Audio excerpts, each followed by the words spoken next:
السلام علیکم ورحمۃ اللہ وبرکاتہ۔ آج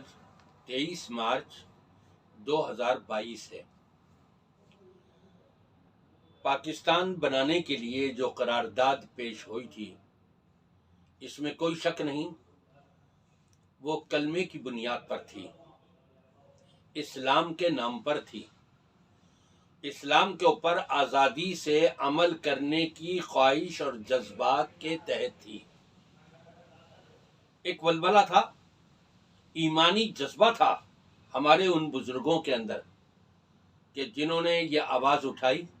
قرارداد پاس ہوئی، منظور ہوئی، اور الحمدللہ اللہ نے پاکستان آزاد ملک عطا فرما دیا۔ لیکن افسوس کے ساتھ کہنا پڑ رہا ہے، آنے والی جتنی بھی حکومتیں، پہلے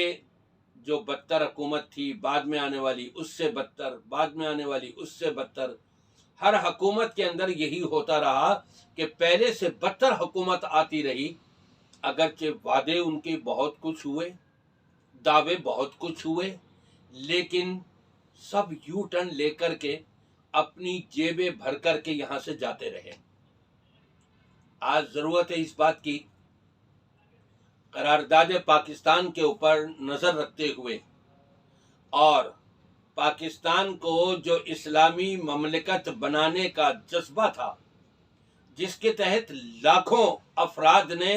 اپنے خون کی قربانیاں دی ہیں، لاکھوں خواتین نے اپنے آپ کو لٹا کر، اپنے آپ کو قربان کر کے، اور یہ پاکستان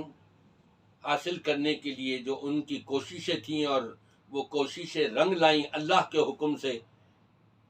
اگر ہم نے اس کی حفاظت نہیں کری تو روز قیامت یہ حکومت کرنے والے بھی اور وہ علماء بھی کہ جو خاموش بیٹھے ہوئے ہیں اور پاکستان کو اسلامی مملکت صحیح طور پر بنانے کے لیے کوشاں نہیں ہیں، یقیناً ان سے بھی روز قیامت پوچھ ہو جائے گی۔ الا وکلکم راع وکلکم مسئول عن رعیتہ، خبردار تم میں سے ہر ایک دوسرے کا نگران ہے، محافظ ہے، پوچھا جائے گا، سوال کیا جائے گا۔ ضرورت اس بات کی ہے کہ جو منکرات بالخصوص عمران خان کے دور میں زیادہ بڑھ چکے ہیں، مہنگائی تو اپنی الگ ہے، اس کا کیا رونا، لیکن جو منکرات، جو فواحشات، جو اسلام سے ٹکرانے والے امور جو عمران خان کی حکومت میں اس دور کے اندر جتنے زیادہ ہو گئے ہیں، علماء کا فرض بنتا ہے کہ اتنی ہی زیادہ حق کی آوازیں بلند کریں، عوام کو سمجھائیں اور بتائیں کہ تم جو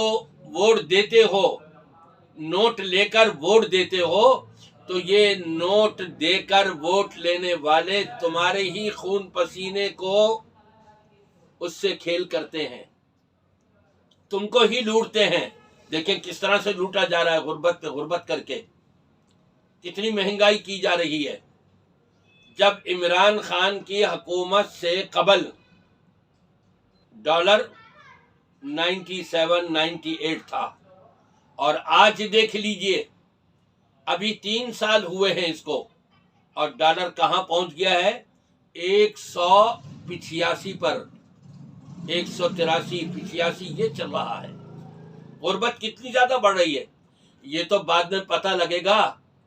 جو عمران خان کی طرف سے شور ہو رہا تھا کہ جی اتنا قرضہ پاکستان کے اوپر چڑھا دیا، ہم سب چکائیں گے اور یہ کریں گے اور وہ کریں گے، جب اس کی کرسی ابھی لرزتی ہوئی نظر آ رہی ہے، جب کرسی سے چھن جائے گی، اس کے بعد یہ ہمارے سوشل میڈیا والے، اس کے بعد یہ ٹی وی والے، اور اس کے بعد یہ ڈر اور خوف رکھنے والے اس وقت کھل کے آئیں گے اور بتائیں گے کہ عمران خان نے سابقہ حکومتوں کے مقابلے میں کتنا زیادہ قرضہ لیا ہے اور پاکستان کو کتنا مقروض کر کے گیا ہے۔ یہ تو بعد میں پتہ لگے گا کہ کیا حقیقت ہے اور کیا نہیں ہے، کتنی ہے اور کتنی نہیں ہے۔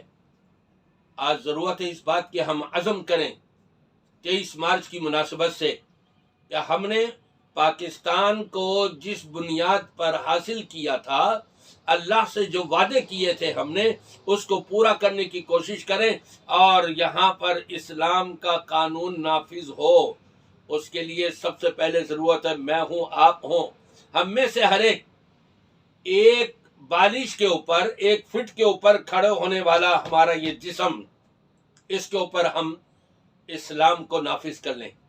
اسلامی قانون کو اس کے اوپر نافذ کر لیں۔ جب ہم یہ کرتے چلے جائیں گے انشاءاللہ تعالی پورے پاکستان کے اندر اسلامی قانون آ جائے گا، امن و سکون ہوگا، قرضوں سے چھٹکارا مل جائے گا، غربت ختم ہو جائے گی، بے حیائی ٹوٹ جائے گی، اور یہود و نصارہ کی جو سازشیں ہیں وہ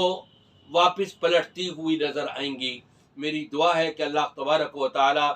ہم سب کو 23 مارچ کی مناسبت سے عزم کرنے کی توفیق عطا فرمائے، عزم مستحکم رہے احساس فراوانی کے ساتھ۔